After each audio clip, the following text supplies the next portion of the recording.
My name is Sammy. I am the Events and Education Coordinator at Goosefoot. So I get to run all of our events. I teach a lot of workshops like this, and I run all of our social media accounts, and I do the same for some clients as well in my off time. So I do spend a decent chunk of time on social media, not just for myself, but for other people. And a lot of that is social media ads. If you've been to any of my other social media classes so far, you'll have heard me say that social media is a pay-to-play market these days. You do have to put a little bit of money into it at least in order to get any sort of progress on it. It is a little unfortunate, but it's just the way the game is played now. And the nice thing about social media advertising over any other traditional advertising is you get a lot of the say in it. You get to say how much you want to spend. You get to say when you want to spend, who you want to reach, where you want it to go. You get control of all of that. So we're going to be looking into that today. A few things of note, of course.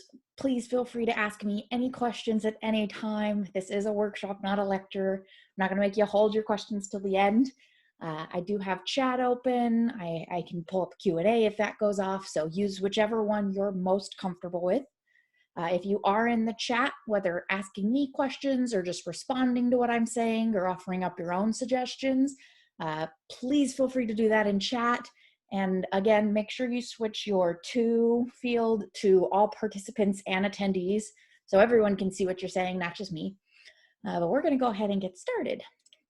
So here's just an overview of what we're going to be covering today. I actually do have slides on pretty much all of these. So again, please feel free to ask questions at any time.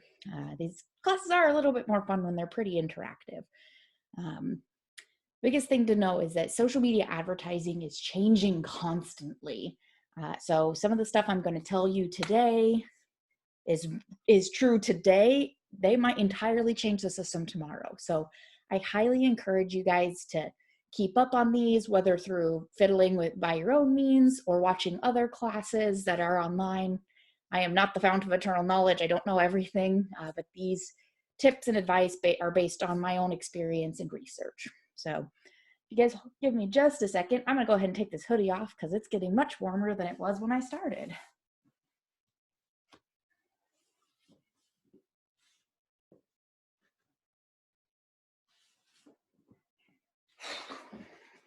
Sorry about that, much better.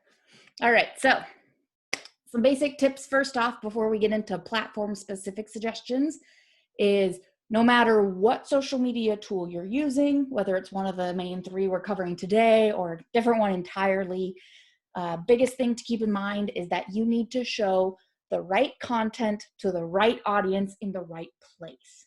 So what that means is there is no such thing as one size fits all in advertising. It just doesn't exist. Different groups of people hang out in different places at different times. They care about different things.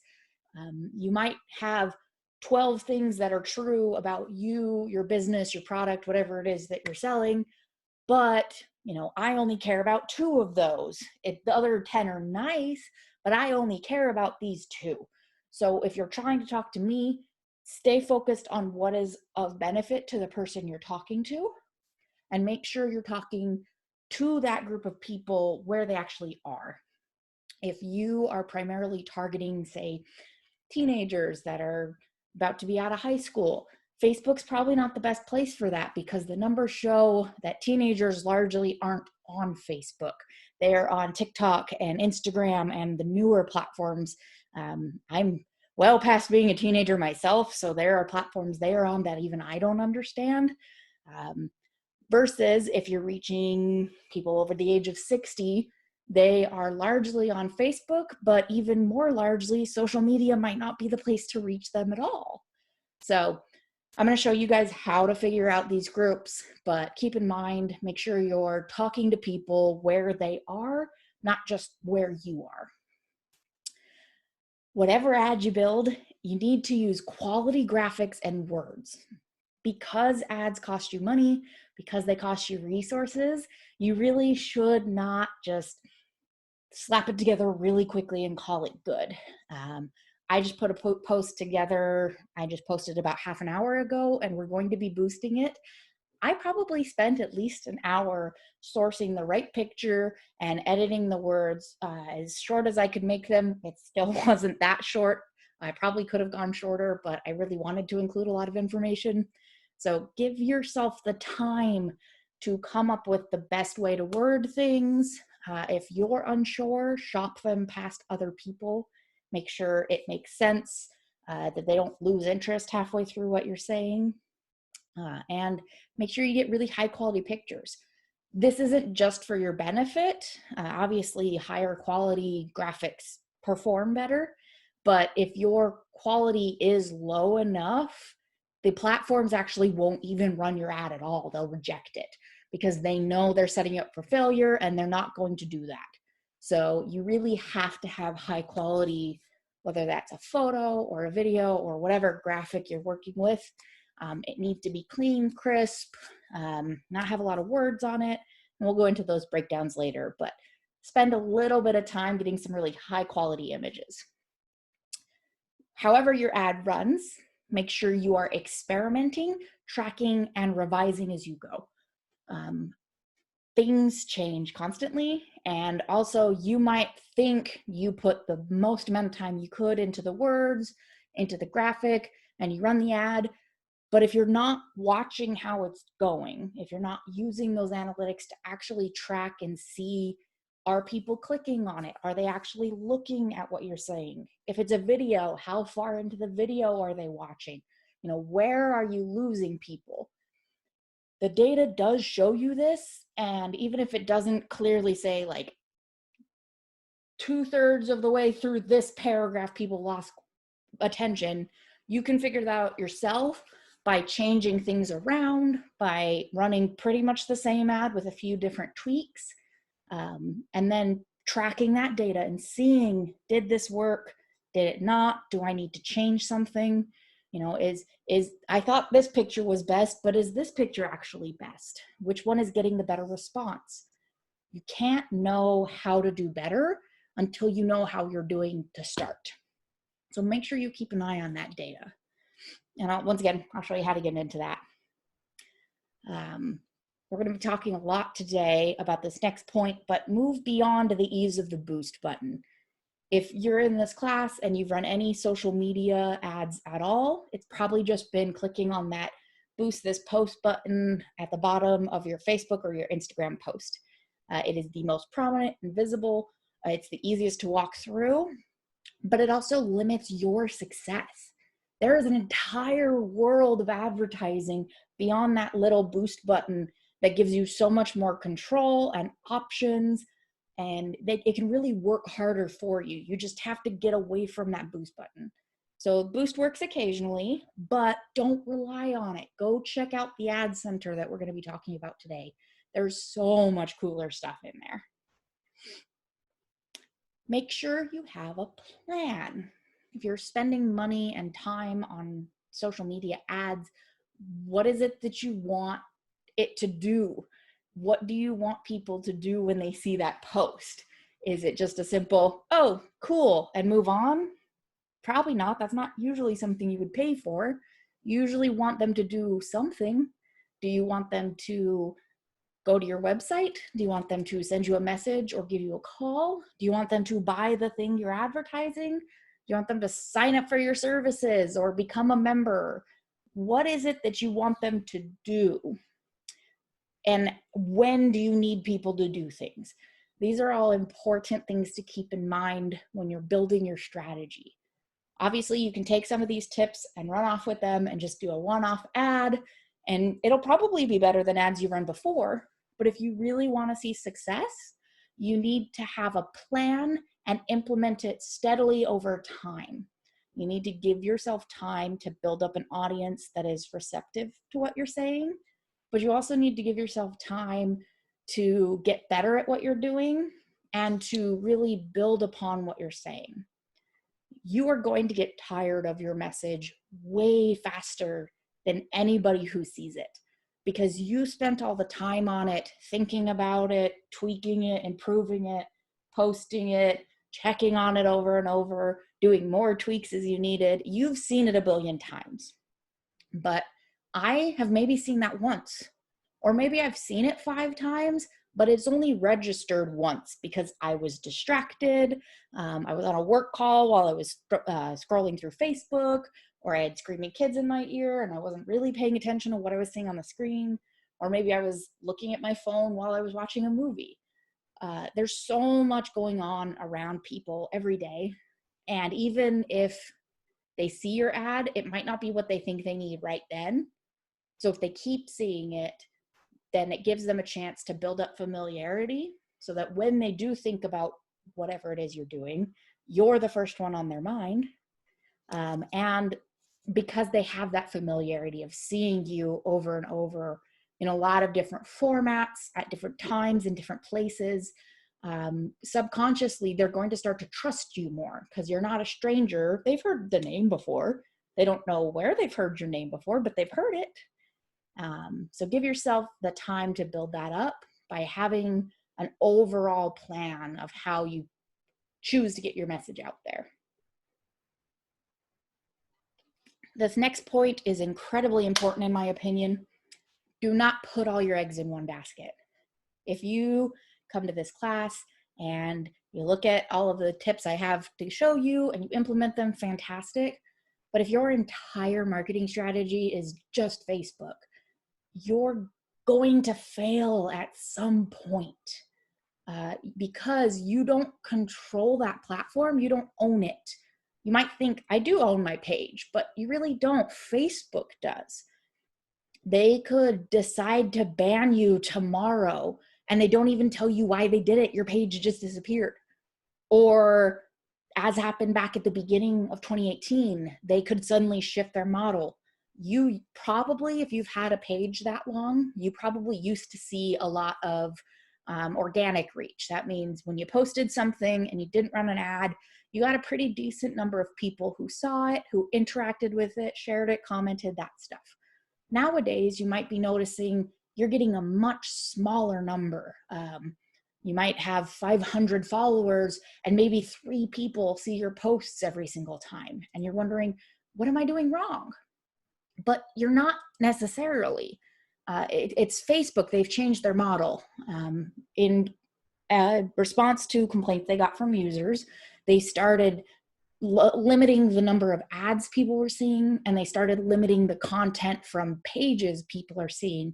So even if they liked your page, they might not be seeing your stuff because Facebook is trying to show them more friends and family content rather than all of the content they asked for.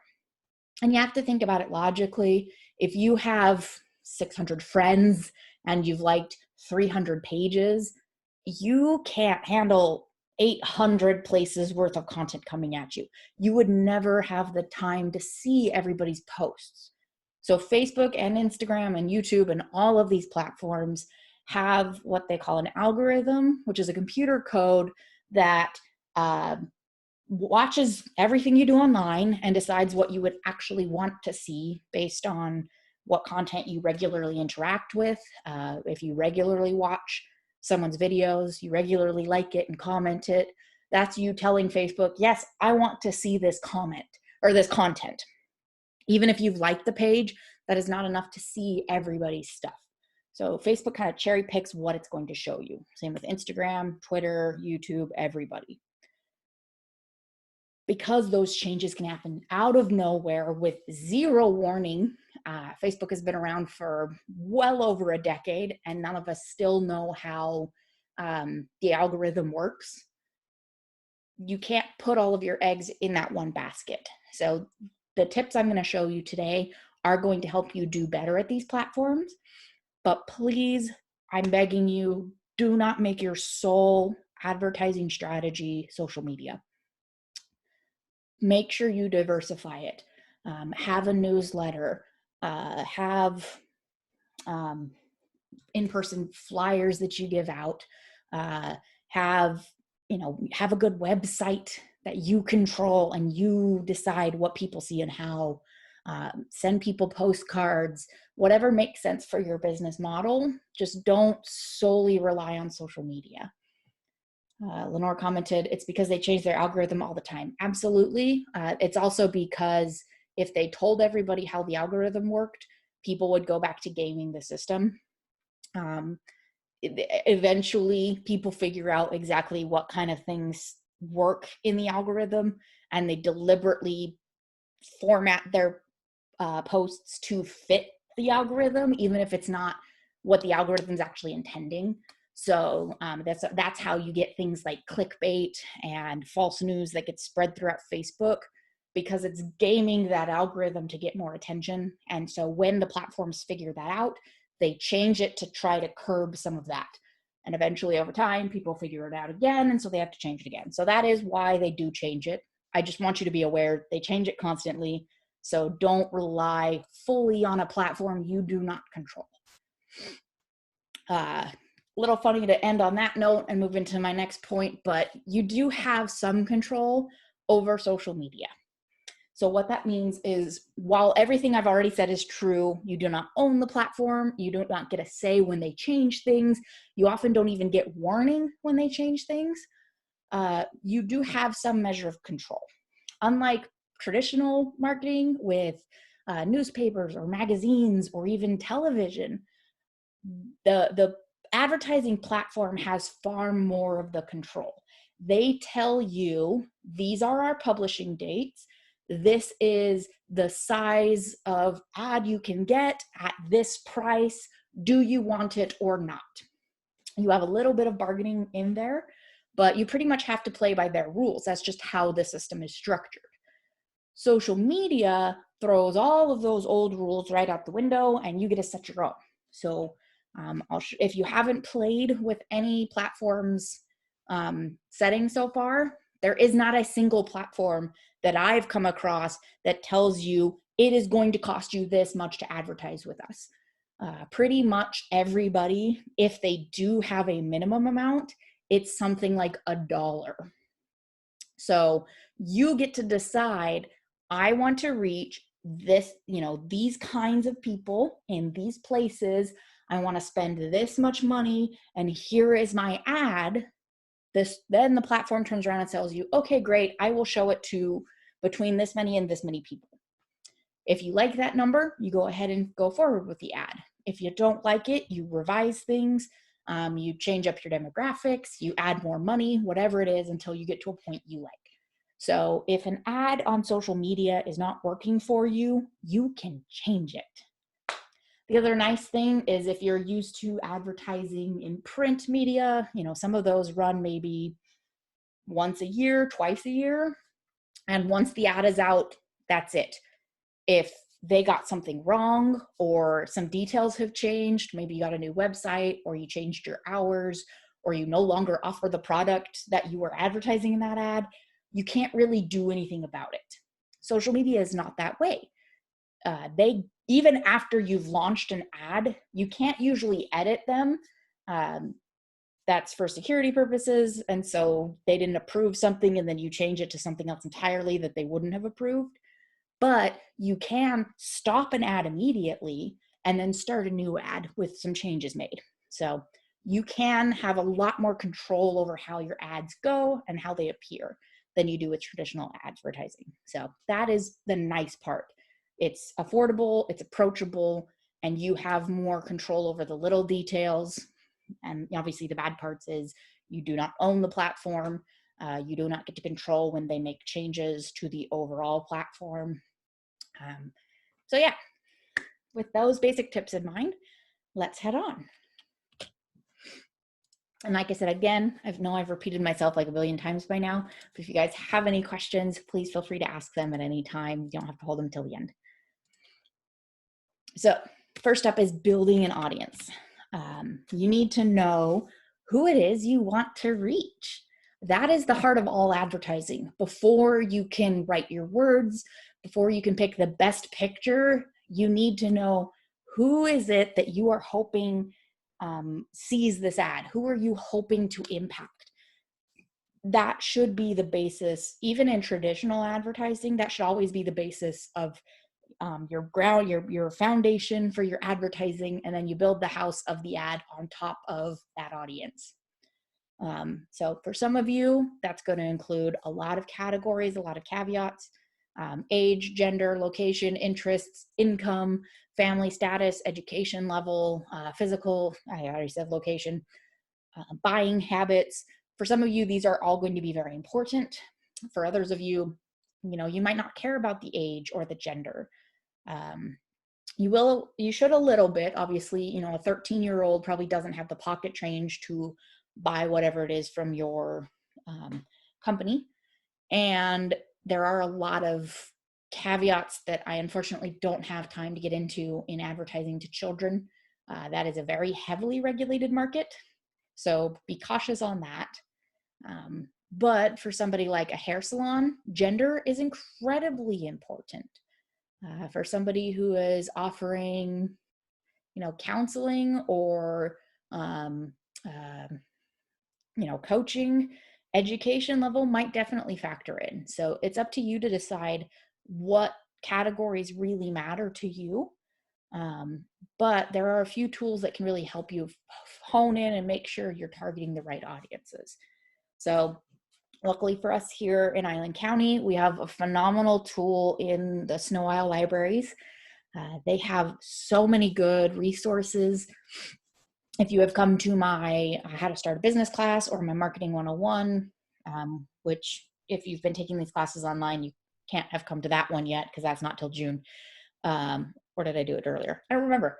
But anyway, I'm going to show you guys. The library has a few really good tools. There are so many out there. I don't have time. I could spend like a whole series of classes just on library tools, but we're just going to look at a couple today for the focus of this class. So usually this third line here on this slide is usually the order of the menu you would go to in order to get to this page. But unfortunately, with COVID-19 going on, the library has formatted their menu on their site temporarily so that they can highlight the online stuff they're doing since none of the locations are open. So if you try to follow this string of selections, those are no longer on the menu bar. So I have put the direct link to the page I'm discussing here on this slide.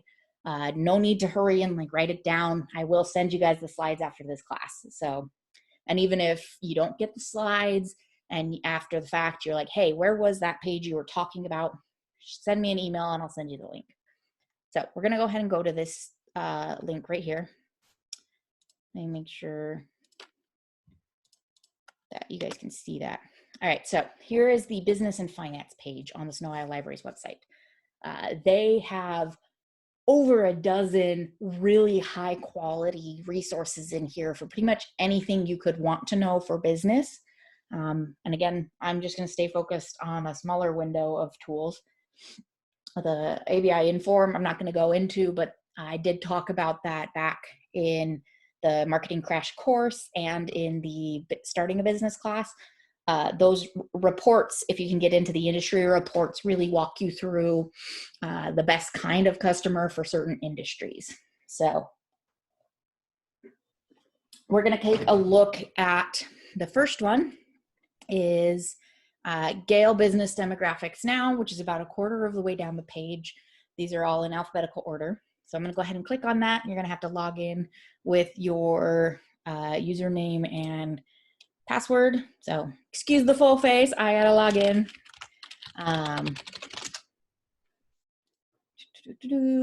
That's processing. Come on. It's being very slow. It's a very hefty database, so it does take a little bit of time to process. So here is our Demographics Now database. As you can see up in this top corner here, I'm going to go ahead and highlight my mouse so you guys can follow me a little easier. I don't want to draw. I want to spotlight. This top corner here includes a geo filter that is automatically set to the entire US. Most of you in this class are not targeting that broad of a demographic. That's a lot of people. So luckily, if you go to the options, there's a whole geography list that you can filter by.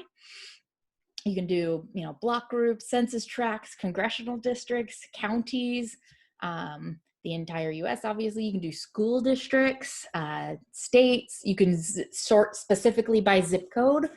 And the nice thing is you can do multiple categories as well. So if we did, say, all of Island County, we went into county and then Washington and then back up to Island. Nope, I don't want Grace Harbor. I want Island County. Okay. And then we're also going to go ahead and add the zip codes for, let's do Oak Harbor and Langley. Those are the two largest. Nope, I don't want West Virginia. I want Washington. Those are the two largest population centers on the island. Obviously, Oak Harbor is far and away larger, but we're going to head and click Oak Harbor. The 98278 Oak Harbor is specifically the Navy base. So if you want to target those folks, that's a great option. That data might be a little bit outdated though, because military reporting is a little wonky, for security reasons, but it does help you at least start. So picked Oak Harbor, and we're going to pick Langley, and then we're going to click done so that we have all three of those locations. As you can see, you can have as many as you want. The more you add, obviously, the harder it gets to understand. And then we're going to click this third tab here that's demographics. If you ever want to play around in this system and you've forgotten everything I've shown you, they have a phenomenal tutorials tab that shows you how to pull every sort of data you would ever want to see. So because I have 3 locations listed, I'm going to leave it on comparison. If you are just looking at one specific zip code or geofilter, you would want to move it to summary instead. But we're going to leave it on comparison since we have 3 activated. This tool, obviously, I should caveat, this tool is really good for if you are a place-dependent business, like you already exist or serve this place, and you want to find more about the people around you. Another tool I will show you is better for finding if you have a set demographic and you want to find where those people are located. There's a different tool for that. So that's the next one we're going to look at. So this is going at the angle of I am here, here is where I serve, who exists here, and how do I best serve them? Let me tweak my camera just a little bit. Here we go. So obviously, if you click on the report name now, you can see there are a lot of basic demographic information. I'm going to click Run Report to see that.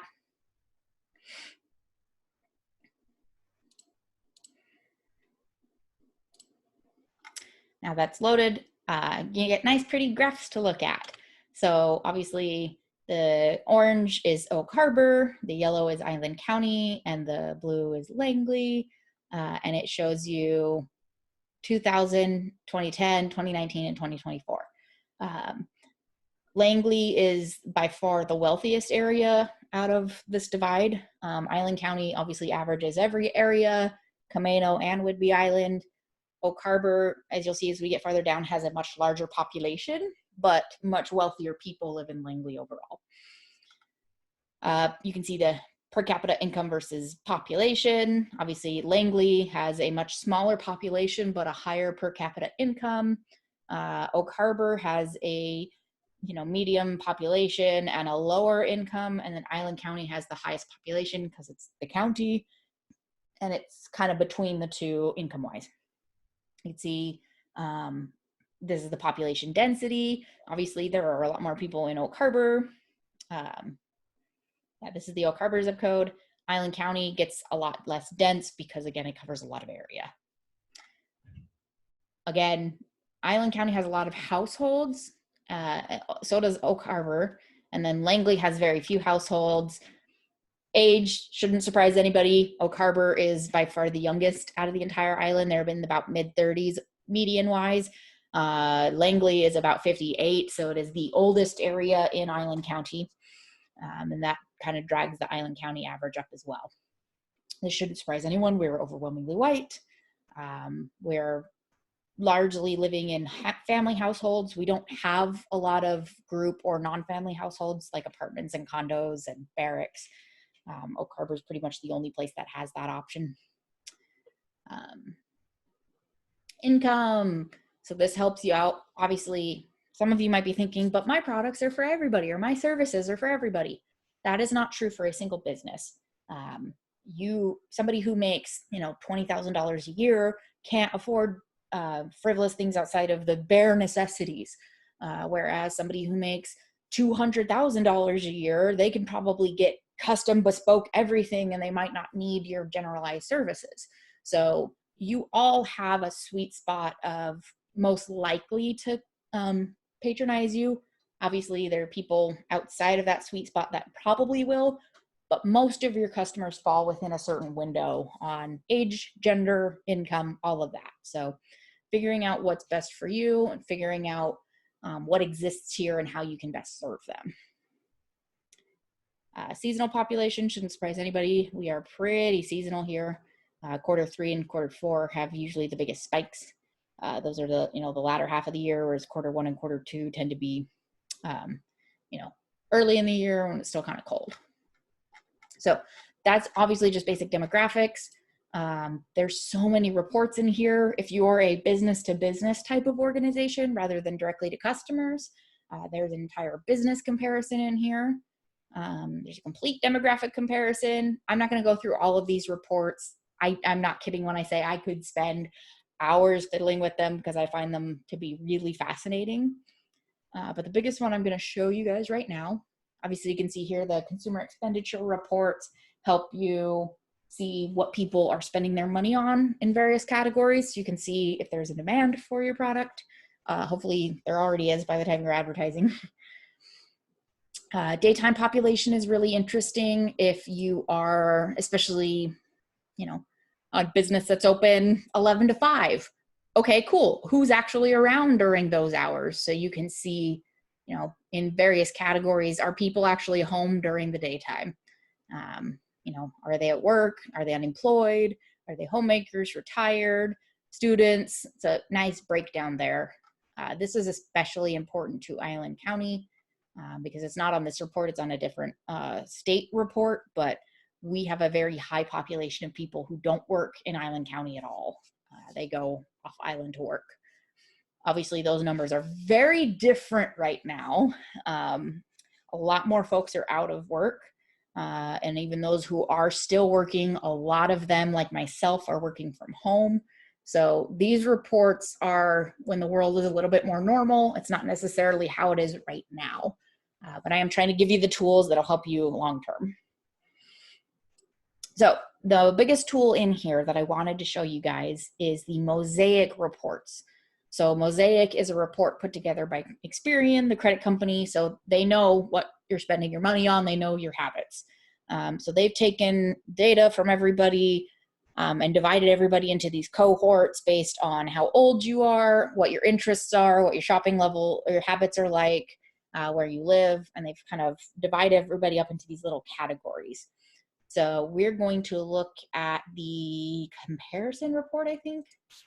There's about 4 different Mosaic reports, and I'm never completely sure which report I'm looking for, so bear with me if this is wrong. It always starts off with, your population count. Yes. So again, you can see they've got these very silly names for everybody. Don't worry too much about those. We're just doing a quick scan down the page to see what the largest category of people in these different categories is. So again, Island County, Langley, and Oak Harbor. So far we've got 10% of the population is in this golf carts and gourmets. That might be a good one to look at. 10% of the population is in Island County is in No Place Like Home and Unspoiled Splendor, but 21% of Oak Harbor is in No Place Like Home. So that's a really good percentage to look at. Sorry, I'm scanning down this page real quick. I've seen it a few times, but I'm just making sure I am correct. 84% of the population in Langley falls into this booming and consuming. I'm going to skip that report this time because that's one I pull up in a lot of my examples. So I've seen it over and over. 25% in Oak Harbor are digitally savvy. So let's take a look at that one, because that's a very different look than the booming and consuming that I usually look at. So the nice thing about this page, they've changed the report in some ways that I don't like. But one thing I really like is that they've hyperlinked all these different categories. You used to have to go to an entirely different page through a really convoluted manner in order to find these. Nowadays, all of these categories here are just hyperlinked. So again, 25% of Oak Harbor residents fall into digitally savvy. Figure out whatever group it is you're looking at and find, the biggest category, or, poke through these and see which one speaks to you as to customers you're trying to reach out to. We're going to go ahead and click on that, and that's going to open up this new report. So this report is incredibly helpful. It gives you a nice picture that really just shows you what kind of person they're talking about. They've got a series of pictures on the bottom that sort of summarize, who these people are, what they care about, what they're interested in, how they live. They've rounded up some key features. So these people are very ambitious. They're video gamers. They're largely single adults. They are eager to spend money. They are music lovers, and they're digitally savvy. So digital methods are a great way to reach out to these folks. They want to spend money, even if they don't necessarily have a lot of it.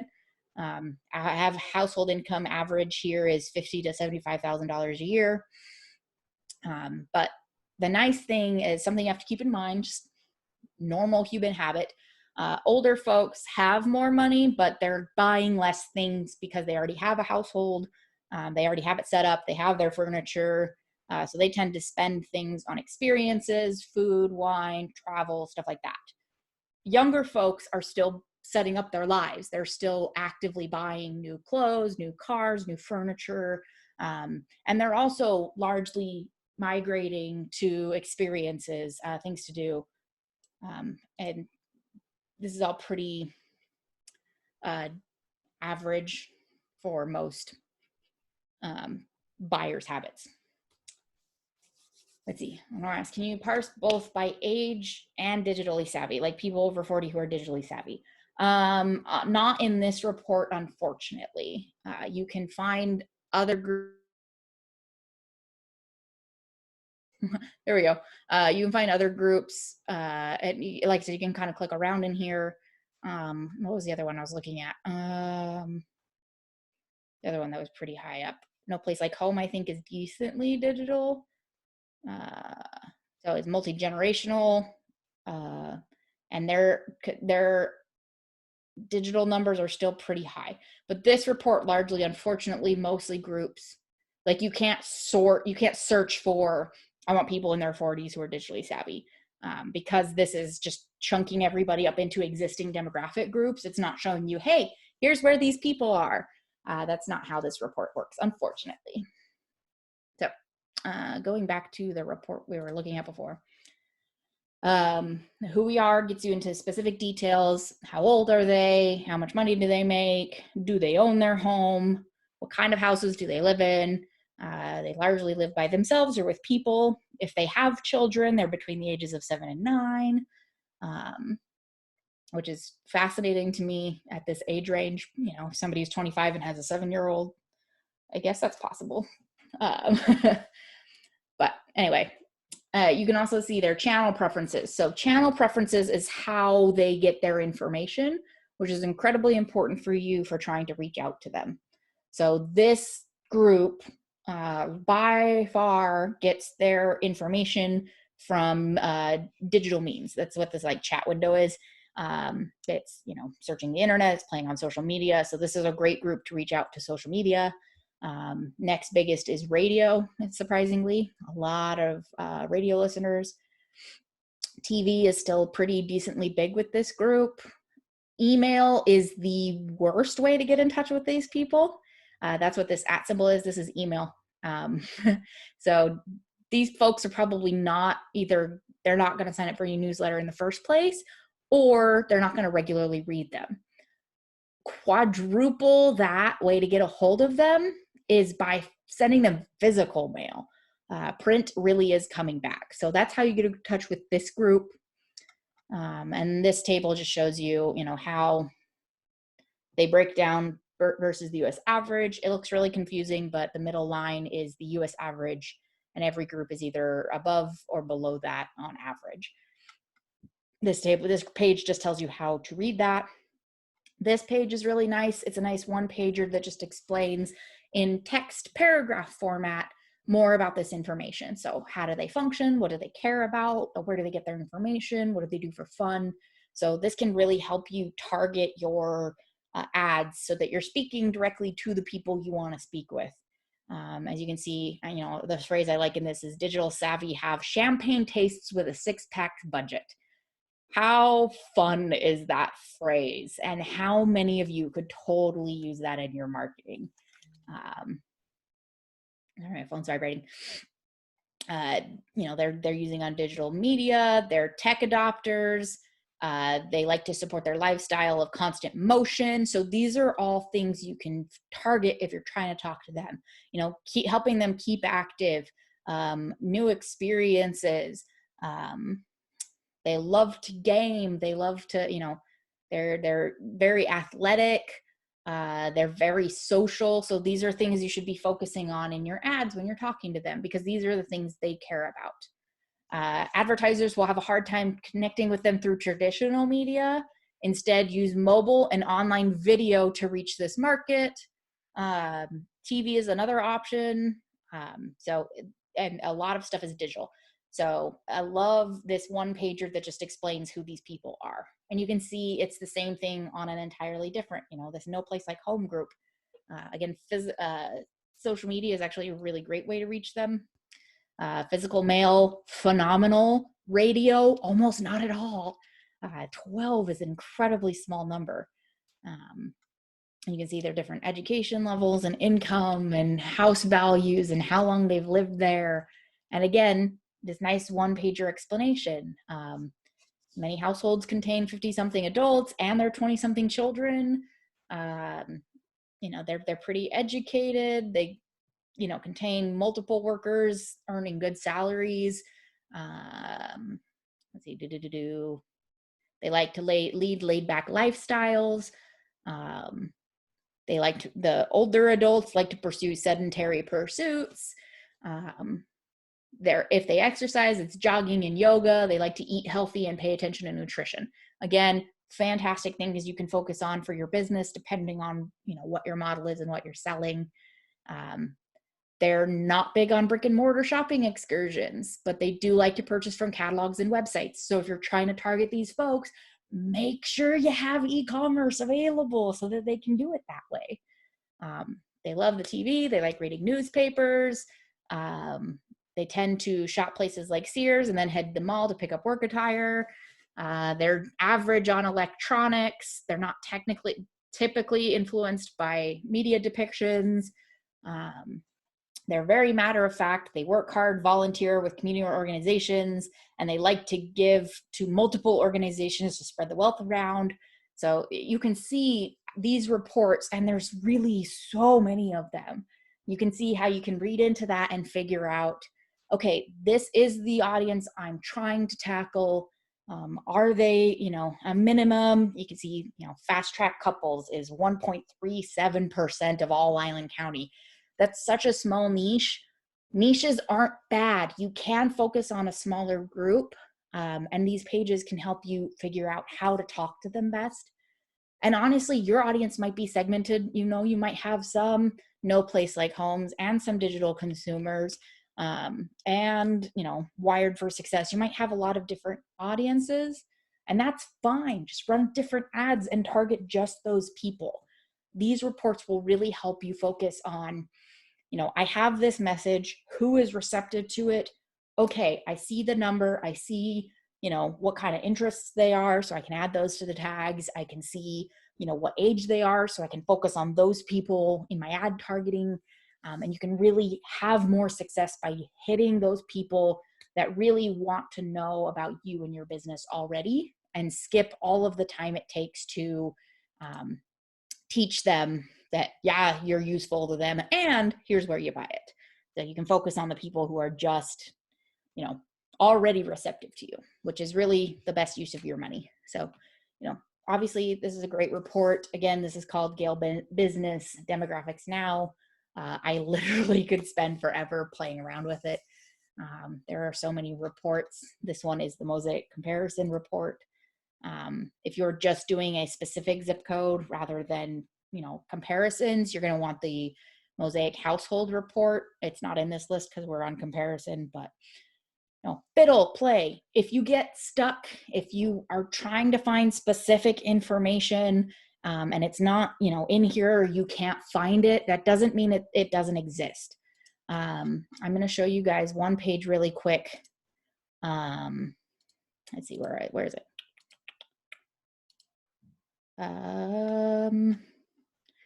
See, this is, again, my problem. They've taken a lot of things out of this top menu, which is hard. I think the fastest way to do it is just up here in the search. If you go to business, you can find their business page. No, that's all books.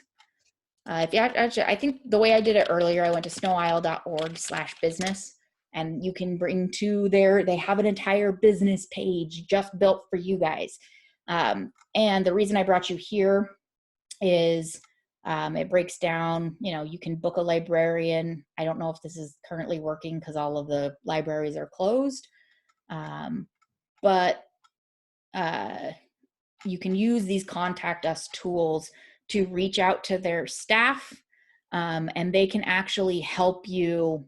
You can tell them, this is what I'm looking for. How can I find it? Or can you help me find it? And they will absolutely do that for you. They are a lovely bunch, and they know way more about the system than even I do. So don't be afraid to reach out to people for help. That's what we exist for. So that is the Gale demographics page that I was looking at. Again, tons of reports in there, but we're going to keep moving on. So that, again, that was looking at, I am in this location, who exists here, and how do I reach them? Now we're going to look at it from the other direction. I am looking for these people. Where do they exist?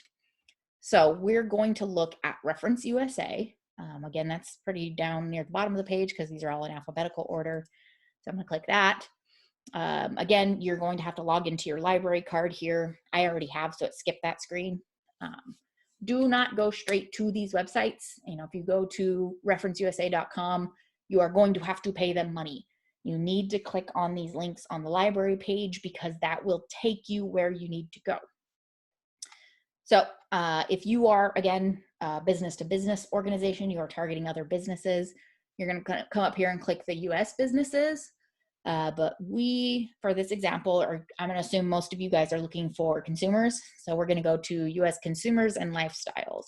We're going to click that, and it automatically takes you to the quick search. This is very limited use to me, so I'm going to skip over it and go to advanced search instead. And here's where you get a ton of searchable, sortable filters. So you can search by geography. If you want to go that route of like, I am in, Langley or whatever it is, you can set those, or you can leave this kind of open. We're going to go ahead and look at the county of Island. It's a fun way to say it. There's Island County. Again, you can add multiple options if you need to. And then we're going to, again, I want just one person per household. I don't want to meet everybody in a single household. You could leave all per household clicked if you want. Avoid these, avoid these consumer snapshots. These are pretty helpful, but they take you to a results page that just gives you tallies and solid numbers rather than specific results. So you can absolutely use them if you just want those numbers. You can, you say you want people, 40 to 60 who make $70,000 to $150,000 a year, and yeah, so you can pick these if you want. Again, this is just going to give you numbers. So that's 8,144 people, and if you click new results, again, it just gives you a chart And this is, in my opinion, a lot less helpful. So we're actually going to go ahead and remove these. And we're just going to focus on lifestyles. So it's a little limited help. Unfortunately, Lenore, it doesn't give you a way to say, show me people who are in their 40s who are tech savvy. You can just say, show me people in Island County who are interested in technology. You know, I could click this, so I click all of them, or I can pick specific ones. Come on. You can pick, you know, obviously there's travel. I think if you go up to food, cooking and wine, general cooking, gourmet food and wine, you get all sorts of specific lifestyles in here. The one caution I will give you is these categories up here are all broad, so they're additive. So as you add more locations, as you add, you know, more home value or home income, it adds people to your number of results. But as you add more options down in lifestyle, that's subtractive. So the more options you add, it will only show you people who fit into all of those categories rather than any of them. So if you're getting like a 0 or a really limited number, take some of the lifestyle away until you get a number you're happy with. So for this example, we've picked Island County, between like $60,000 and $175,000 a year, one person per household, and who are interested in technology and gourmet food and wine. If I hit update count, there is the numbers. There's 3,000 people within that area that are interested in those things and have that sort of an income. I am not going to show you in this class the next stream just because I do record these and upload them to YouTube, and I don't want to put people's personal information on the internet in an easy accessible place. Actually, I can just go ahead and stop recording for a minute and I can show you guys this. I take these very seriously when I upload them. So again, if you guys have any questions, please feel free to ask me. I'm happy to send you guys a list of where to get these information. I'm happy to connect you with the business librarians who can help you do this research if you need help. And there are so many tools in here. It's already an hour in. I don't have time to show you all of them, but the library has some really cool tools. So don't be afraid to give yourself some time to play. Oops, I lost my tab completely. Oh, there we go. Okay, so that is just one way to do it.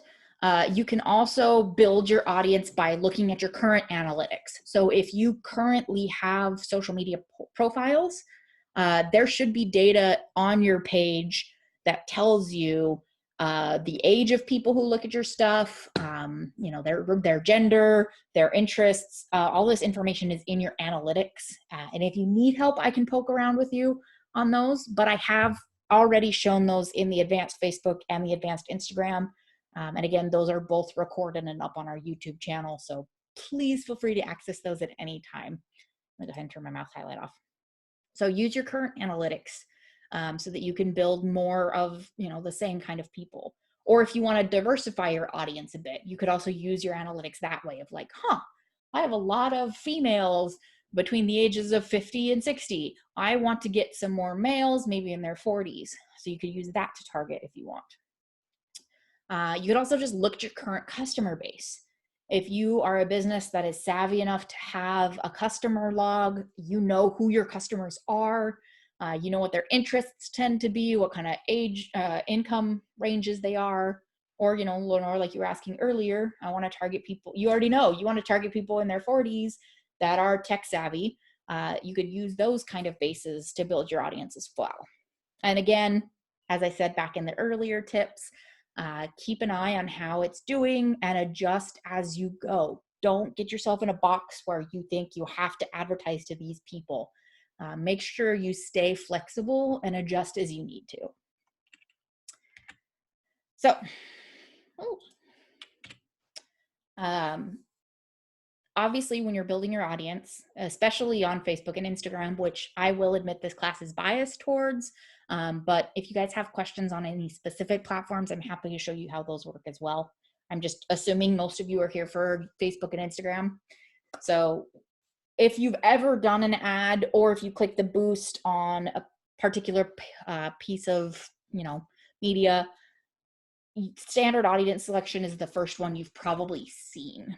So it gives you these 4 options, really. You can choose people through targeting, and that offers you gender, age, locations, and those options are exact zip codes, radius around a zip code, city, states, or the entire country.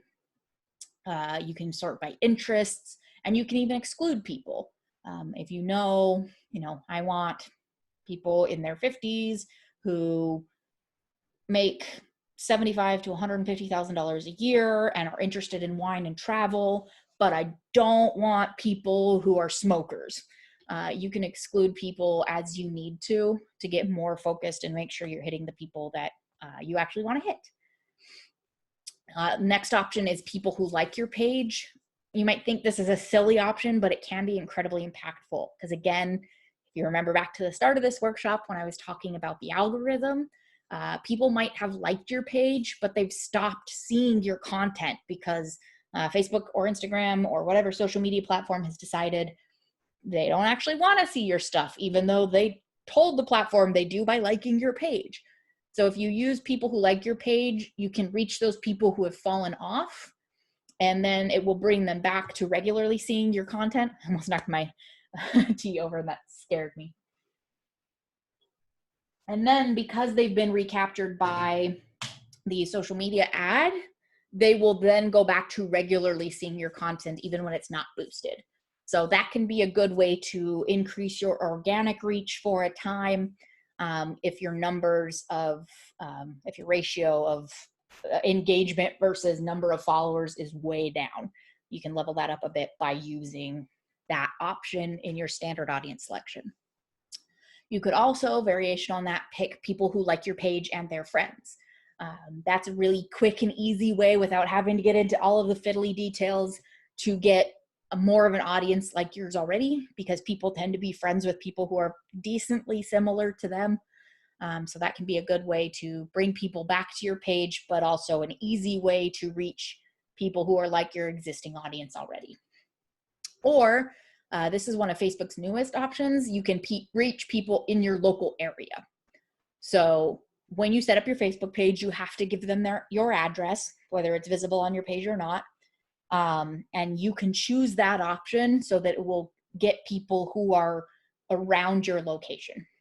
There are 2 variations on this, and I will admit I don't remember if they are both available in the standard click the boost button, or if you have to get into the ad center. But when you pick people in your local area, there are really 2 options. You can pick people who live near you, or you can pick people who are physically near you. That sounds a little redundant, but we live in a very tourism heavy area. So those are very different things, especially when things start to open up again, in September, say, I don't know, you might be able to target people who are physically near you, and you might be catching people who normally are in Florida or Wisconsin or DC, and they're here for a visit, but they are physically near you. So you can target them with an ad so that while they are here, they can go, oh, that's an interesting business. That seems like a good place for lunch, or we should go check out the little shop, or we should do this activity. So that can be very useful. Or you can pick people who physically live here, so you can focus on locals if you have a local special, or any reason you might need to target locals specifically. So that is your standard audience selection. Again, this is available if you just click the boost this post or boost this page button.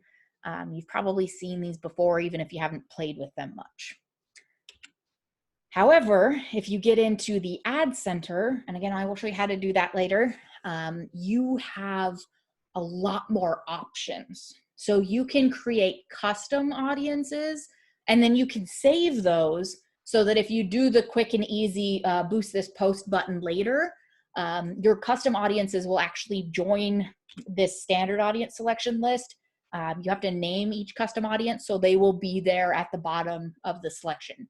So you can do the work to build custom audiences ahead of time, And then as you're building your ads, either in the ad manager or just from your page and clicking boost, it will give you these custom audiences to choose from, so you don't have to set them up anew every single time. So your options on the custom audiences for now on Facebook, and again, this works for Instagram as well because they're owned by the same company.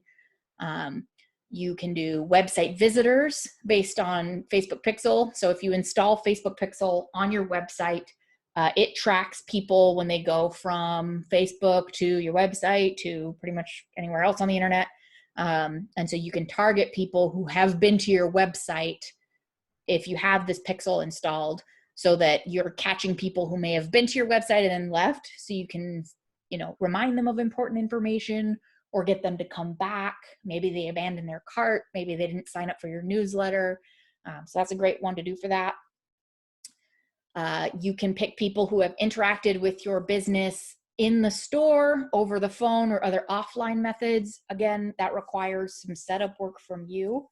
But you can capture people who have already interacted with your business, because I'm sure you guys know this as business owners, but some of the most lucrative customers are repeat customers rather than brand new ones. So this is a really great method to keep those repeat customers coming, because they probably do like your business. They probably like what you do, but they might have forgotten that you offer certain things, or they might know that you have product line A, but they didn't even know you had product line B. So that is a great way to keep in touch with those people and keep them coming back to your business. You could upload your customer list. If you have a database, that you have physically written down, you have it in an Excel spreadsheet, or you have a customer management tool that you use either as an app or on your website or whatever. Maybe you use MailChimp. You can upload that list, and if somebody has a social media account using that same email address, Facebook will find them and add them to your audience that you're trying to reach. Obviously, this doesn't work if, say you're trying to reach me, my Facebook is hooked up to a long defunct email address that I do not check anymore. And I'm fine with that, because then I don't get all the annoying Facebook email notifications. And Facebook hasn't made me change my email address yet, but I don't use that email address anymore. So if you were trying to target me, I might have signed up for your newsletter, but I didn't use that email address. So it is a little hit or miss, but it is a great way. Most people pretty much only have one email address, and you can connect with them pretty universally with that. You can choose people who have watched a video of yours if you've put videos up before. You can also choose people who have interacted or visited your Instagram account. So again, people who have looked at your page or liked a post or left a comment. Maybe they didn't like your Instagram account.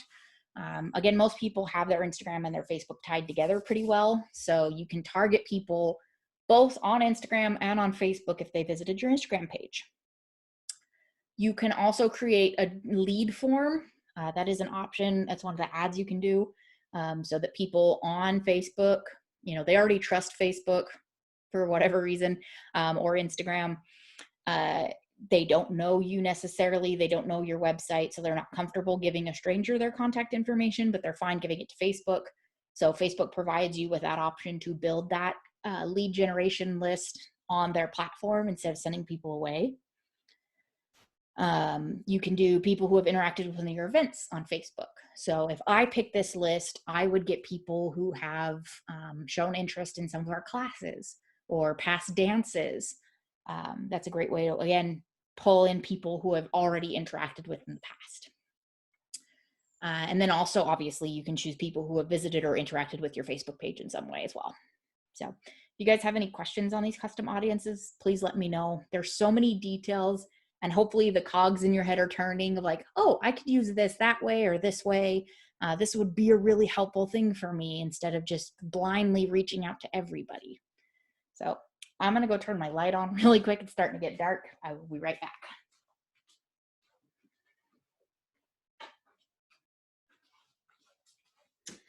All right. So you can also do lookalike or saved audiences. So lookalike audience helps you reach new people who are similar to the audiences you already care about. Again, based on these custom audiences, you can use one of those to build a lookalike audience. So that is a really easy way to use all of the programming power, knowledge that Facebook and Instagram have to expand and reach people who are like who you already reach, but they don't know about you yet. So lookalike audiences are really great for when you want to expand. You can also use saved audiences. So again, as you build these lists, you can name them at whatever you like, and you can pick that list next time. So it takes a lot of time to set it up at first, but then that data is always there, and it's always changing as maybe people leave the platform, as they block your page, they express disinterest, or maybe they've liked your page anew. Somebody new has joined the fold. A lot of these automatically update and change your list as they need to, so you can always be at the forefront and reaching who you need to reach. So I do love the audience setup in Facebook and Instagram. I haven't spent much time talking about YouTube, but YouTube is very similar. Google, if anything, has even more data on you than Facebook does, because who doesn't use Google for something? And Google owns YouTube, so you can get very specific on who you're trying to reach, where you're trying to reach, what their interests are on YouTube as well. It's actually even more of a streamlined process than this. This, you have to do a lot of your own legwork of figuring out, who you want to talk to and where they are, and is that really the best for you? YouTube is set up, that they're really, you tell them, this is what my business is about, and this is who I'm trying to reach. And they actually have an employee get on it and tell you, okay, based on the information you've given me, I think this is going to be the best for you. And then you can say, yes, I'll do that, or no, I won't. Again, so it's a little more guided than most of these platforms, but it is not overbearing like it is with traditional media. You still get to say, I want to spend this much money to reach these kinds of people for this long. They just give you better advice about it. I forgot I added a slide on this. I could have switched to the slide and walked it. So basically, they have this tool. It's called Find My Audience. And you get to tell them based on interests, habits, and what they're planning on doing. And then they take that information and compile it into a profile that you get to download and review and say, yes, you guys nailed it, or no, it needs a little bit more work. Once you get to that sweet spot, then you can use these campaigns to actually reach them. So if you remember those numbers we were looking at earlier, where TV is a pretty impactful way to reach a lot of the groups we were looking at, YouTube is the same way. For a lot of folks, YouTube is TV for them. I spend way more time watching YouTube than I do with Netflix and Hulu. And I haven't had normal cable since I was in high school. So it's been a while for me, and younger folks are very much the same way. They've migrated to streaming services, which some of them have advertising, some of them don't. They are, again, very cost prohibitive though for small businesses. So YouTube makes it very affordable. Again, there's no lower limit. But you do need to have, most YouTube ads have video. There are other ways. You don't have to use video to advertise on YouTube, and we'll talk about that later. But don't discount YouTube. A lot of people forget it when they're thinking about social media platforms, but YouTube is actually the second largest social media it's the third largest. Facebook and Instagram are the largest. YouTube is the third largest. And it is the second most visited search engine behind Google. So it is a huge platform. A lot of people are using it, and it's a place that almost no small businesses are.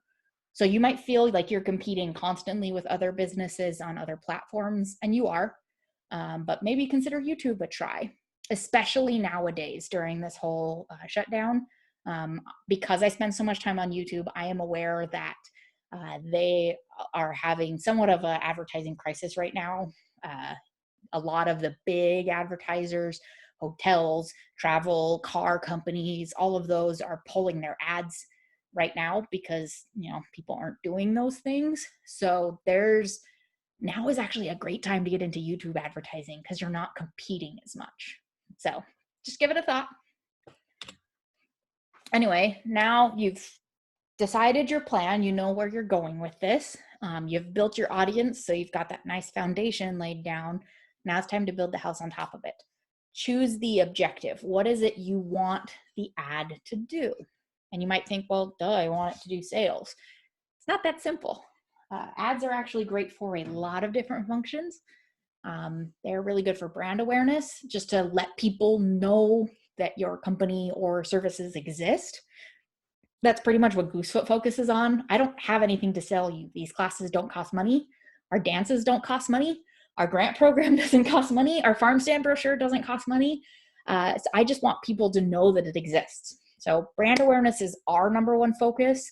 I know, Amy, I know you're here in this video. I'm sure it's the same for you. Awareness is key.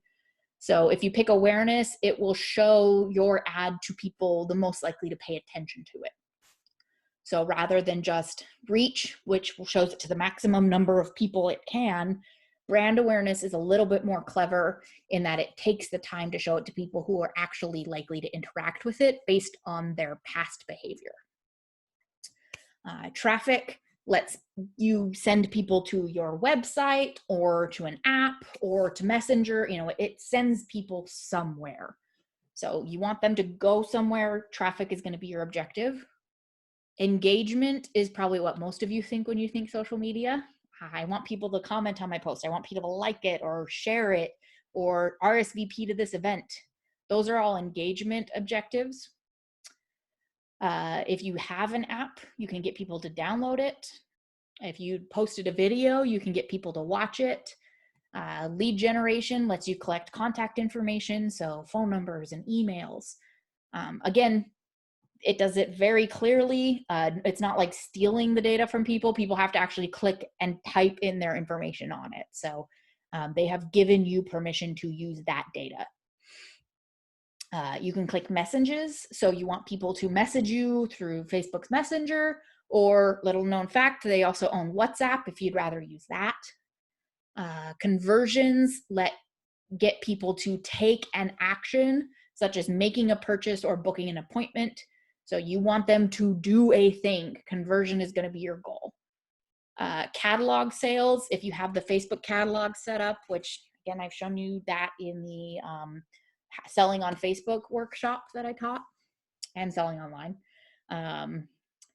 And then, or you could do store traffic. So this shows ads to people near your physical location with the goal of getting them in your door. I think Facebook recently reinstated this because certain places are getting more lax with their restrictions, but 2 weeks ago, this one was actually shut down because Facebook was supporting the, quarantine. So as things get looser and looser, store traffic is going to be a better idea. So that is going to be another option for you. You have probably never seen these if you've only ever clicked boost on a specific post, because these objectives don't exist there. When you boost a post, it automatically goes to reach. That is the default objective it goes with. If you want to target people who are actually going to do something rather than just getting it in front of them, make sure you go into the ad manager so that you can actually use these systems. So let me make sure my next page talks about types of ads, so I can come back to these in a bit. I'm going to show you guys how to get to the ads manager, because unfortunately, Facebook does not make it easy for whatever reason. So if you're on Facebook's page, ostensibly you can get to it. Again, I'm going to highlight my cursor so you guys can follow me. Ostensibly, you are going to click this arrow up in the top right corner here, and you can go to manage ads. This will take you to the ad manager. Now, depending on what version of Facebook you have, I defaulted back to the classic Facebook so that it doesn't freak you guys out. But normally I'm actually using the new, I'm beta testing the new Facebook layout. So that option is not even in my options anymore. So the fastest way I actually get to the business manager is by going to a new tab, and in the address bar, I actually type business.facebook.com. And that actually brings me to this same page. So this is the fastest way to get to it. Again, business.facebook.com, or you can search Facebook Business Manager. You probably won't see these options because you probably don't run as many pages as I do. And if you've never been to the Business Manager before, you're going to have to set up a new page. But I'm going to go ahead and pick Bayview Corner just so you guys can see how this works. Because I ran the Bayview Corner page, and I know we don't mind if you guys see these things. So this is showing me all my past activity. What I actually want to do is go up here to this like set of 9 dots, and I want to go to the Ads Manager. So this is the section I've been talking to you guys about this whole time. The Ads Manager lets you have the level of control I've been talking about, not just on Facebook, but you can actually manage and run all of your Instagram ads through this as well. So it's an incredibly powerful tool. Please feel free to fiddle with it.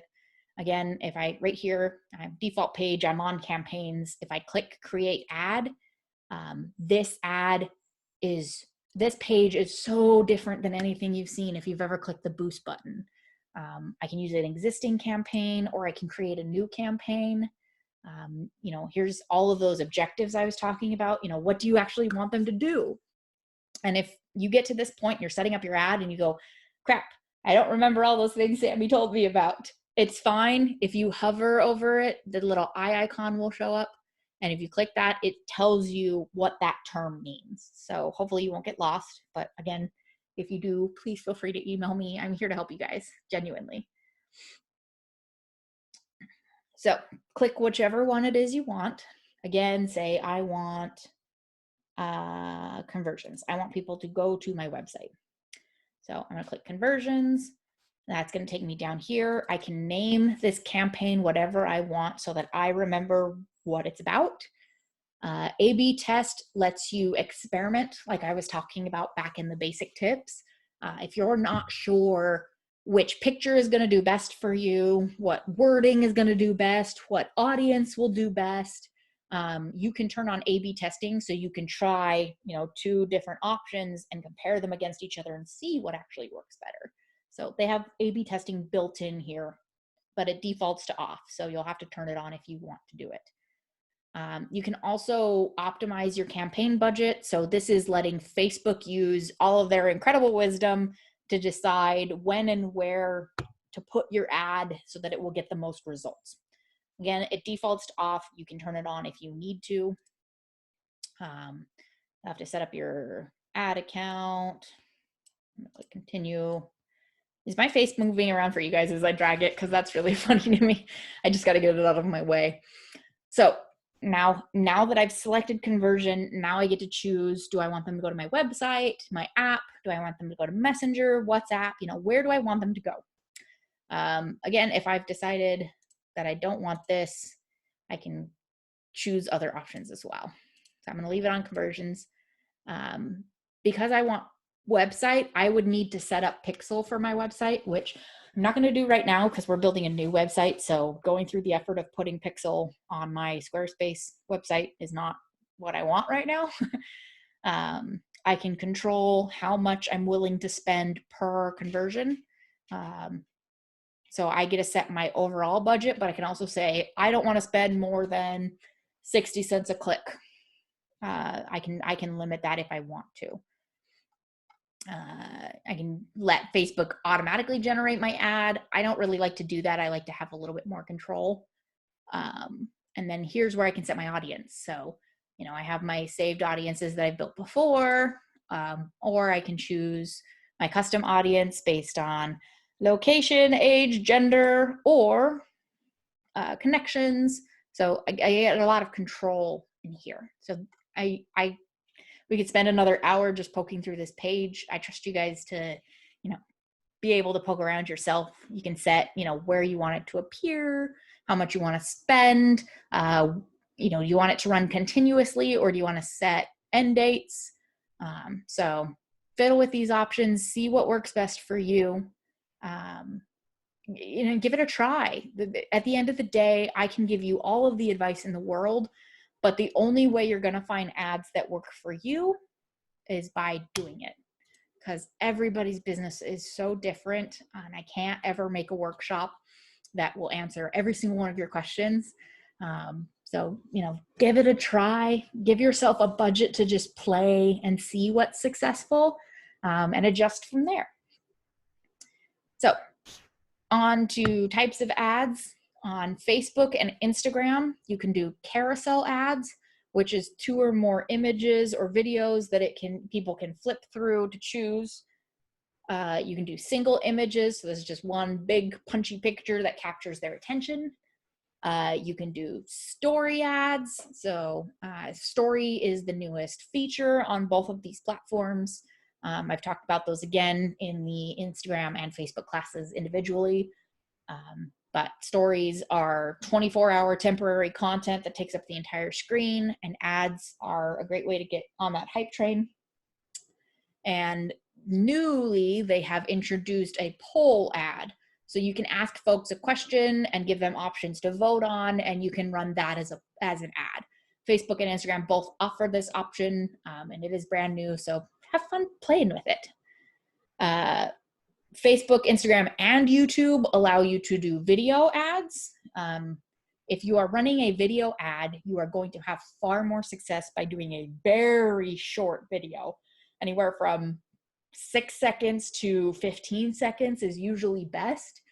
So don't be intimidated by the thought of video.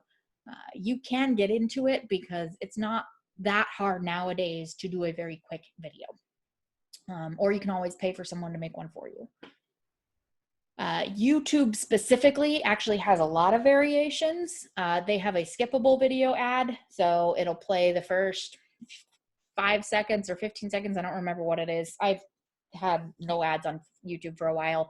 And after that plays, skip this ad pops up in the bottom corner, so people could continue to watch your whole ad if they want to, or they can click the skip ad and it'll immediately go to the content they actually want to watch. This is the most common type of YouTube ad, and you yourself have probably seen one if you've been on YouTube.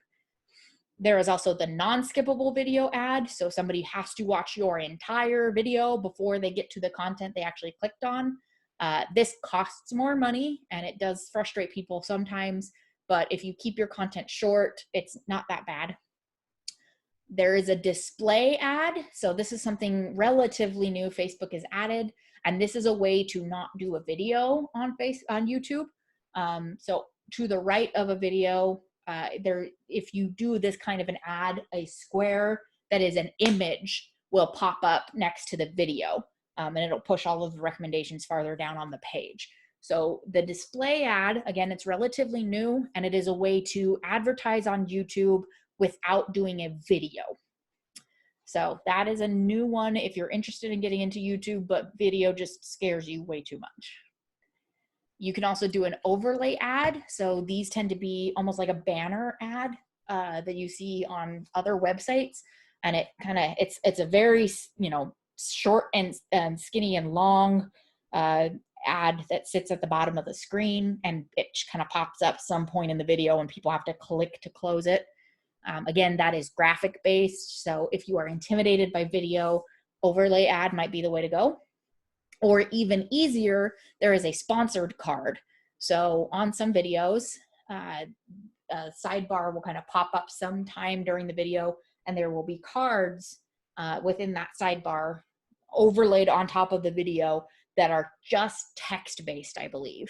And those tend to advertise, if you have a product or a service that is similar to whatever is talking about in the video, that is a good way to get in on that sponsored card. So there are a lot of options on YouTube. Do not discount it. Overall, whatever social media platform you decide to use, best practices to keep in mind are to use the highest resolution image available. If your image is too small, if it gets grainy and pixelated, it's poorly lit, these sites will not accept your ad. They are going to reject it. So you really want to go with the biggest image you have, and there is no max limit to that size. So even if you have an image that, if you look at the size in a in a photo editing software and it's like 200 feet wide, you can still use that on the site. It'll automatically downsample it to what the site can handle. But you need a minimum of 500 pixels wide. So put whatever image you've got, make it as big as you possibly can before you upload it. That way you are guaranteed to have the highest resolution available. When you are doing images in an ad, it has to be JPEG or PNG. You can't do GIFs as an ad, and you can do video as well, obviously. But if you're doing an image, it has to be a JPEG or a PNG. No TIFFs, no GIFs, no any of the other file formats you might see. So if you're having image issues and you've tried to upload image and you're like, why isn't it working? That might be why. It might not be the right format. So go ahead and try, convert it, or get whoever made it for you to convert it for you, and then try again. For most ads, both on Facebook and Instagram, square aspect ratio is most recommended. That means the width is the same dimension as the height. Those just tend to work best on the platforms. They pretty much always recommend a square aspect ratio. Obviously, you don't have to adhere to that. You can have a picture that is wider than it is tall. You can somewhat have pictures that are taller than they are wide, but when you're setting up an ad, you're going to have more success if it's square. However, if you're doing a story, that has to be full screen. So that aspect ratio is 9:16. If you don't understand aspect ratios, let me know. I'm happy to explain them. It's just a technical term, but 9:16 is the ratio you are aiming for on a story. When you are building an image or a graphic for your ad, have little to no overlay text. Facebook and I believe Instagram, but I'm not sure, I haven't tested this, have a limit that if you have more than 20% of your image covered with text, they will not let you run it as an ad. All of their data shows that text heavy images just don't work well. People don't respond to them very well. So if you make those, graphic pictures where it's a colored background and then text over the top, you can't run that as an ad. If you have a flyer that has a bunch of information on it, you can't run that as an ad. It won't let you. So you need to pick, a nice pure picture that has little or no text on it. And you might look at a picture and go, this has less than 20% text. Facebook might disagree because how they break up images to measure that. So you might think you have a picture that doesn't have very much text on it. Facebook will tell you if it's not going to work, and they'll make you upload a different image. And text is not just words on the picture. If you have a text-based logo, that counts towards your 20%. If you have a text-based watermark, that counts towards your 20%. So just be very careful with text. Your text for the ad should be in the description, in the post, not on top of the picture. You can use a little bit of words to maybe catch people's attention so that they go and read the description, but your information needs to be up in that description. And I will tell you, Facebook does this when you set up an ad. I'm not good at this, but they very highly encourage you to use as little words as possible. According to them, 40 characters or less is the sweet spot. A character is a letter, a space, a punctuation mark. I'm not good at saying anything in only 40 characters. That's 10 four-letter words. Actually, less than that because you have spaces and punctuation. I'm not good at that, and you don't have to abide by that. You definitely can have more text, but it will cut it off into a ... read more. So those first 40 characters or 100 characters, I don't remember which it is, those need to be compelling enough that people will read the rest of what you've written. But keep that in mind. So words need to be up in the description, but also be as succinct in words as you are capable of. If you are taking a picture yourself, put people in your images. People are a lot more interesting and captivating. People can project themselves onto a picture with a person in it. So, put people in your pictures. I know it's scary for a lot of you because you think about permissions, but honestly, social media is so prolific nowadays. We're all so used to it that verbal contracts are fine. You can just ask somebody, hey, would you mind me using this picture? They say yes, go for it. To protect your own butts, maybe do it over email so you have like a written log. There are model releases if you want to use them. And obviously avoid using minors in your picture because that comes with a whole slew of issues. A lot of permission needed to use minors, but otherwise, put people in your pictures. And make sure whatever your ad is doing, whether it's just awareness or sales or getting somebody to click on something, tell them that. What is it you want them to do with the information you're putting in front of them? There's so much happening on social media. There's so much to catch our attention, to get us, fixated on various different things, that if you just put up a cool ad and pay for it and you don't tell them what you want them to do, you're going to get a lot of folks going, oh, that's neat, and then scrolling on. So what is it you want people to do? Tell them that. Do you want them to click on something in particular? Do you want them to go somewhere in particular? What is it? Say it. So to give you guys some examples, here are some story ads that run both on Facebook and Instagram. I think these are all Instagram ads, but the Facebook ones look exactly the same as well. As you can see, this is a full phone screen size. Some of them, the image is square, but they still have like a solid color in the background to take up the rest of the space. Some of them, the image takes up the entire space. It only sticks around for 15 seconds without fiddling with it. So keep the words short and to a minimum. All of these have what you're supposed to do at the bottom of them right here. Just like I said, shop now, subscribe, book now, shop now. So, these all tell you what to do and they give you the link right there to do it. So story ads are, like I said, they're the new hot thing. So don't be afraid to fiddle with them. Conversely, Instagram ads look like this. As you can see, the vast majority of them are square. I think this one is a little taller than it is square. So you do have some flexibility there, but square works best. And this is what it looks like on the Instagram app. You get, the normal, like and comment buttons, but then you also have an action button. This only pops up when it is an ad.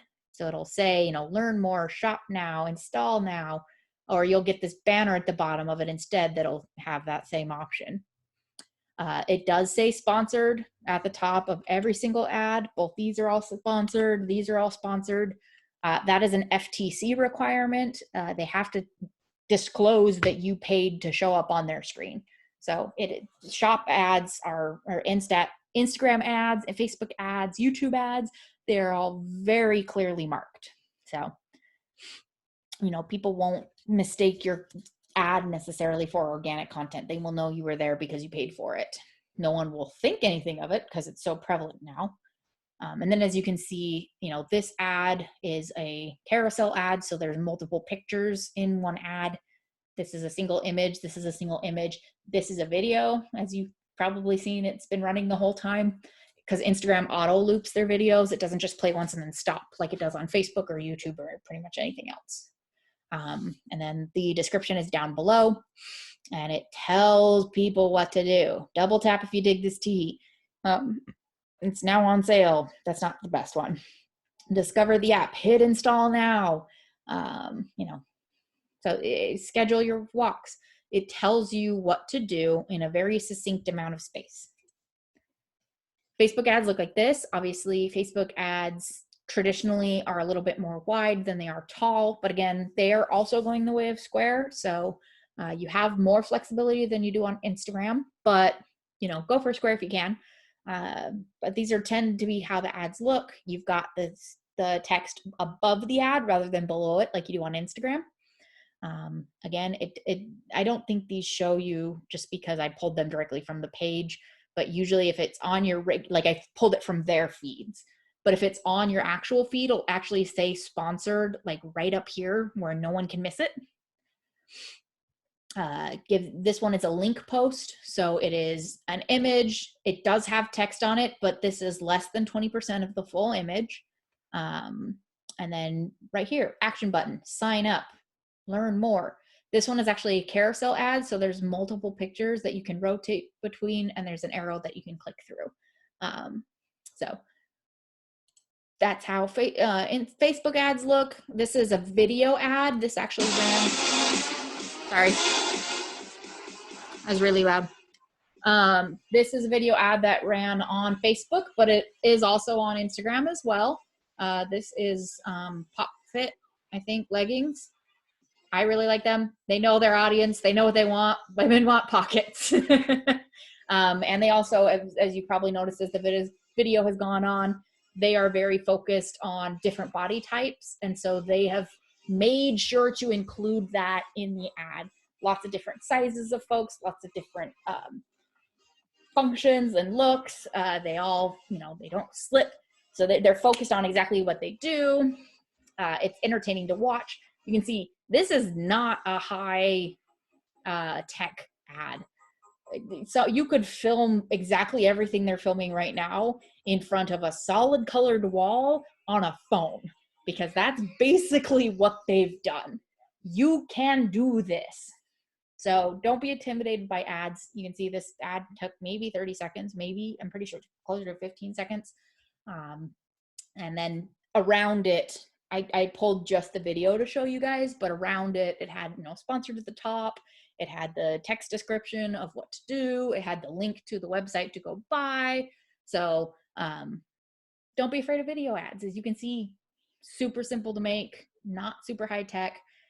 There are a lot of editing software you can do from your phone that will let you add all of these words on. So don't be afraid of video ads, and it opens up a lot of opportunities as well. A lot of internet is pushing video right now. So video is a very successful way to connect with people. No, don't start again. YouTube ads, I wanted to show you this because this actually shows you a few different ads. So this on the main screen here is the pre-roll ad that is skippable. Once it gets through, a few seconds, then you can click to skip the ad to continue on to whatever video you were actually watching. This up here is the display ad I was talking about that is graphic based. So if you are intimidated by video, you can still advertise on YouTube using something like this, or you can have the long ad that sometimes pops up over the video right here, the overlay ad. And there's also, you can advertise, if you've posted video to the platform, you can advertise them down here as well, or in the search results. So a lot of options on YouTube. Most important of all, as I've said multiple times, is to monitor your results. How is the ad doing? Are people actually clicking on it? Are they actually engaging with it? And all of these platforms make tracking this incredibly easy. So I'm actually going to go ahead and go onto that page on Facebook. I'm going to go to Goosefoot's page because that's the one we have run ads on most recently. Goosefoot. So up here in this top bar is a lot of control options. So different pages have these in different orders, and it's only visible to you as the owner of the page. So if you go to Goosefoot right now, this white bar will not be there for you. But I want to look for the ads, and they're not visible right now. So I have to click more and then Ad Center. As you can see, this Ad Center is very different than the one we looked at earlier. This is much more simple. So I would not recommend building an ad in here, but you can if you want the easiest way to make an ad, just really quick. So this shows me last 60 days. I can do 7, 30, or 90. And it'll show me, I've reached 10,000 people, 2,456 engagements, 259 link clicks. And then it'll break it down by actual ad. So which ads have had the best reach? How much money did we spend on them? It's interesting to me that we spent only $5 more on the workshop ad than we did on the street dance ad. And it's so much bigger on reach and engagement. That makes me wonder if maybe this image is a better quality than this one was. Like it captures people's attention more. There's a lot of things that this could mean, and I can't make suppositions just by glancing at this. So that's really where the testing is going to come into effect to see, is it the message? Is it the picture? I could run this ad again and change up the picture and see if that had a different impact. So Obviously, and they spend different amounts of money. So this is really important to pay attention to make sure your ad is working for you and you're not just spending money to spend money.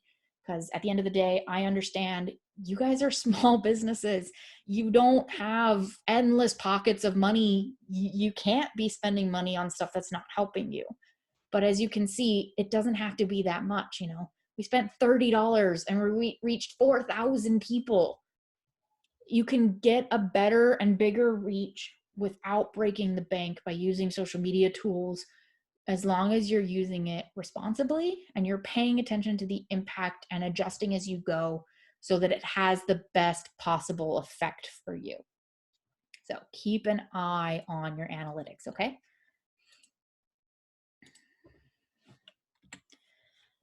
So some closing tips, because I know we only have about 15 minutes left. Amy, thank you so much for sending in your ad. I don't know if we're going to have time for it tonight, unfortunately, but I want you guys to please, if you have any pending questions, go ahead and start typing those now. This time is your guys' time for me to answer your questions, whatever they are. I'm going to go ahead and go through these closing tips while you guys are hopefully asking your questions. First off, the graphic, whether that is your image or your video, is the most important element. That is what catches people's eye. They stop and they see the graphic. If it's interesting enough to them, then they will read the text to get at what you really want them to do. So make sure you have a good eye-catching graphic, whatever that graphic is for your particular ad. Spend some time developing a good one. Give them just a tease of what they'll get if they click. If your goal is to click through and do something, don't give it all away in the post, because then why would anybody click on it? I will admit the ads I've probably fallen for the most recently are ads that for sites that conglomerate stories and screenshots and memes, and they will only give me one or two that I can see in the preview, and I have to click through to see the rest. Those are the ones I fall for. But it's the same thing with products to buy, with classes to take. They give me just a small snippet, whether that's a little video clip or just a couple of lines of description, just enough to pique my interest so that I will click and learn more on the site that they control. Make sure you target correctly. Make sure you are getting the right message to the right audience. Otherwise, you are going to be wasting money. Do not spend a bunch of money and time chasing after people who don't know they want you, because then you're doubling up on having to educate them and having them to convince them that you are the best place to get that from. Instead, focus on the people who already know they need your thing, but they don't know where to get it, or they have already been to your store and they might have forgotten about you and forgotten about new opportunities or need to learn about new opportunities. Those are the people you should be focusing on, and make sure you're talking to them where they actually exist and when they're actually online. Make sure you have very little text, or at least make the first part of it intriguing enough before it cuts off into the read more, because you do not get to control when the read more shows up or where exactly it is. It is in the same place based on the same number of characters, so use it responsibly. Otherwise, if you're burying the lead at the bottom of the post, no one is going to see it because they didn't click the read more. Make the interesting stuff happen first. Make sure you monitor the analytics and adjust as you go. You can run lots of short little ads over time, so you have plenty of time to adjust. You can cancel an ad if it's really not working for you, make the adjustments and run a new ad. Don't just let it blindly go. Keep an eye on it. And make sure at the end of the day, whatever your end goal is, make sure you are moving them to a platform you control. Because again, you do not own Facebook or Instagram. You don't own your pages there. The platform does. And if they shut down tomorrow, if Facebook server went down, or, Mark Zuckerberg decided he didn't want to do it anymore and just close the entire company down, how many of you guys would be screwed? Because that is your only way to connect with your audience. Don't do that to yourself. push them to somewhere you control. Get their phone number, get them on your mailing list, add them to your newsletter, have them coming back to check your site regularly. Obviously, they're never going to look at your site as much as they do Facebook, so you're not ever going to be able to leave the platform, but don't make yourself needlessly dependent on them. That's just a great way to be held hostage. So make sure your end goal is to move people to a platform and a message you actually do get to control. So we have 10, 12 minutes left. I know it's really late. Thank you guys so much for sticking with me so far. Thank you guys for your great questions. If you have any questions, please pop them in chat or the Q&A. I'm happy to answer them. This is your guys' time. I'm going to stick around. If you guys don't have any questions, that's fine. Please feel free to log off whenever is convenient for you. Thank you guys for joining me. I will be sending out the link to this video and the slides that we covered in this probably tomorrow morning, because it's 8 o'clock and need to eat dinner at some point. But again, if you're heading out, thank you so much for joining me. I hope you got what you needed out of this class. But I'm going to stick around. We have 10 more minutes. So if you guys have questions, it's your time.